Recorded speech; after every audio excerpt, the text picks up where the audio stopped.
Assalamualaikum warahmatullahi wabarakatuh. Kisah Unuk, wanita pertama yang melakukan ilmu sihir dan seks bebas.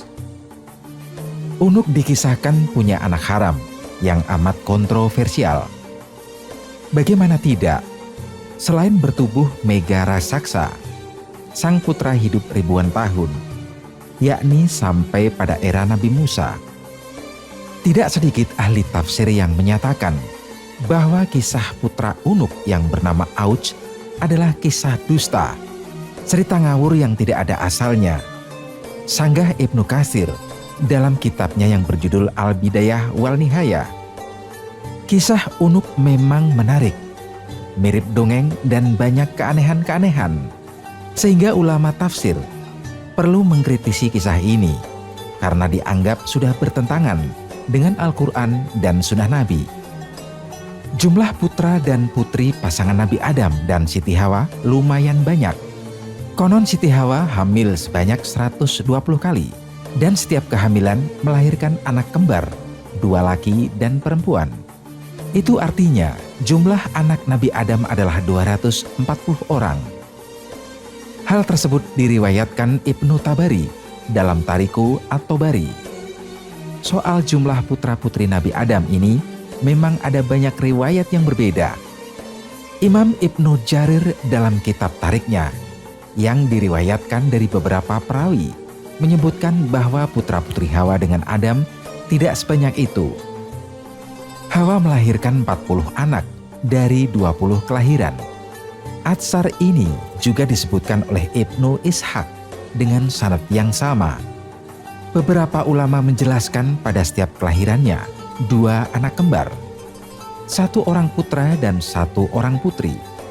Anak pertama mereka adalah Qabil dan Iklimah, sedangkan anak terakhirnya bernama Abdul Muqits dan Ahmadul Muqits, lahir tunggal.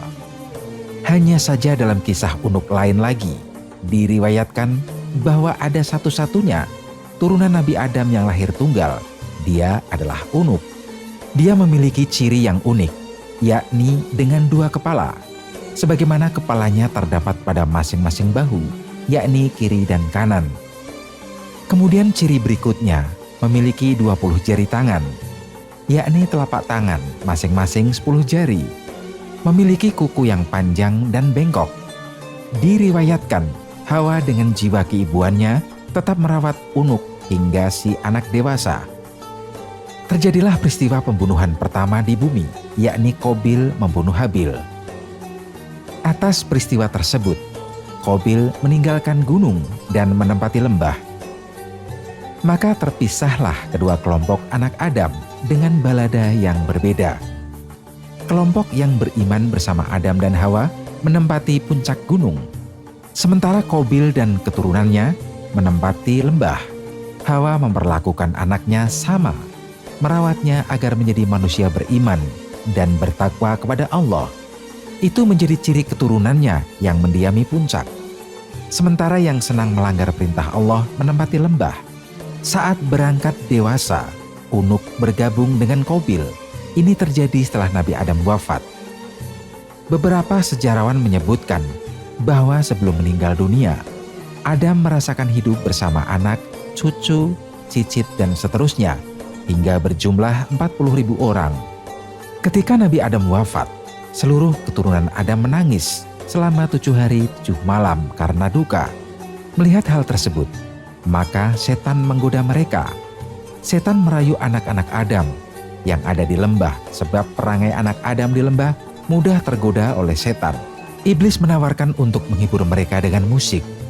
Maka dari sinilah bermula musik berupa seruling, dan suara suling tersebut terdengar sangat jauh hingga ke puncak.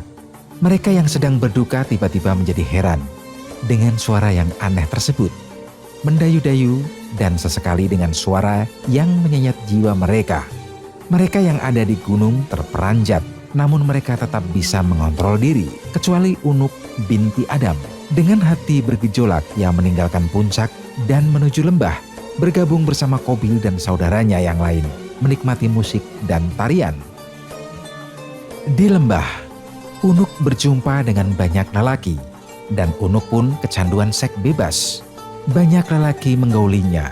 Setiap bertemu laki-laki, dia melakukan hubungan intim. Tanpa disadari, dia pun hamil tanpa tahu siapa ayah dari anak yang ia kandung.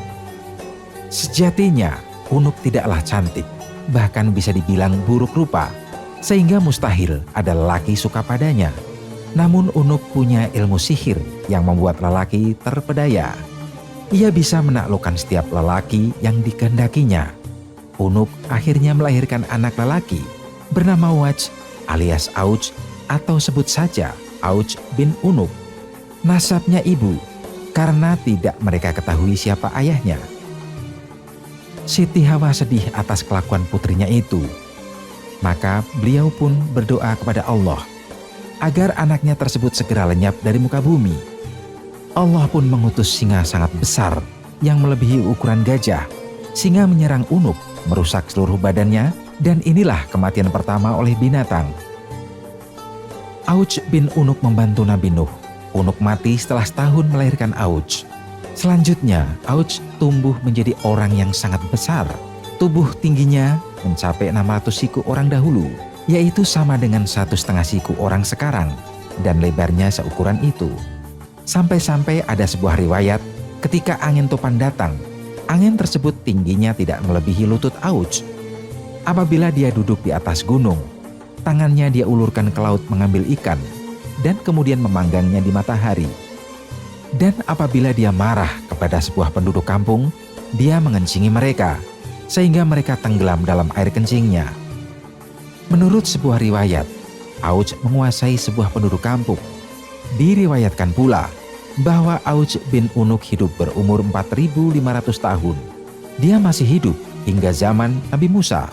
Dikisahkan pada era Nabi Nuh, Auj bin Unuk berjasa membantu sang Nabi mengangkut kayu-kayu besar untuk membuat kapal. Allah memerintahkan Nabi Nuh pergi ke Kufah untuk mengangkut pohon saji. Akan tetapi Nabi Nuh bingung bagaimana cara mengangkutnya. Maka Allah memberi wahyu kepadanya bahwa Auj bin Unuk bisa memikulnya. Setelah Allah memberi wahyu kepada Nabi Nuh bahwa yang mampu memikul kayu itu adalah Auj dari Kufah ke Tanah Hira, suatu perkampungan dekat Baghdad. Maka Nabi Nuh mendatangi Auj dan memintanya memikulkan kayu tersebut untuknya. Auj berkata, "Aku tidak akan memikulnya, kecuali engkau mengenyangkanku dengan roti." Kebetulan pada waktu itu Nabi Nuh membawa 3 roti dari kacang. Dia memberikan selembar roti itu kepada Auj dan berkata, "Makanlah roti itu." Melihatnya, Auj pun tertawa dan berkata, "Seandainya roti ini sebesar gunung itu, ia tidak akan membuatku kenyang, apalagi roti ini hanya selembar." Mendengar ucapan Auj, Nabi Nuh memotong selembar roti itu dan memberikan kepadanya dan berkata, "Bacalah Bismillahirrohmanirrohim, kemudian makan potongan roti ini." Auj pun memakannya dan kemudian dia diberi lembaran roti yang kedua. Lembaran roti yang kedua baru setengah. Auj telah kenyang dan tidak sanggup memakan apapun.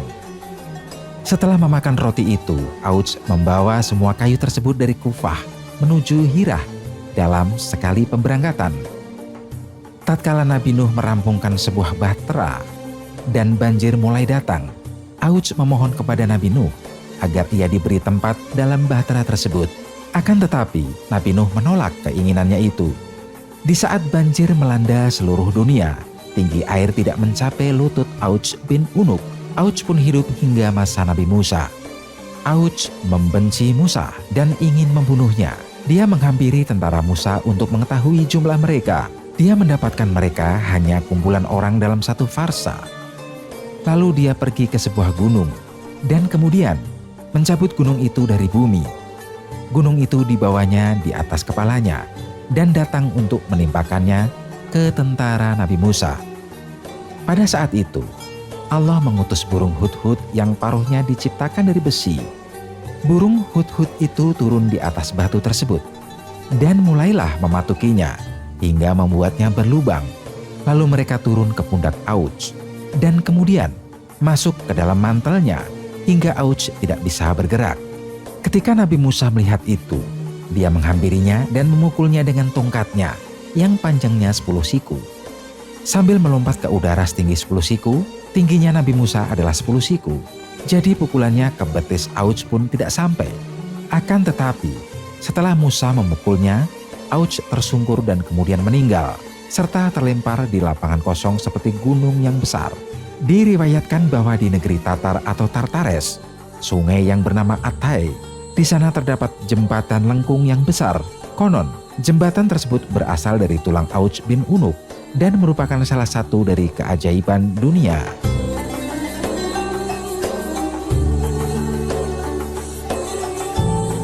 Oke, para sahabat Pewarta Islam, semoga apa yang kita sampaikan bermanfaat untuk kita semua. Jangan lupa subscribe, like, dan komen. Wassalamualaikum warahmatullahi wabarakatuh.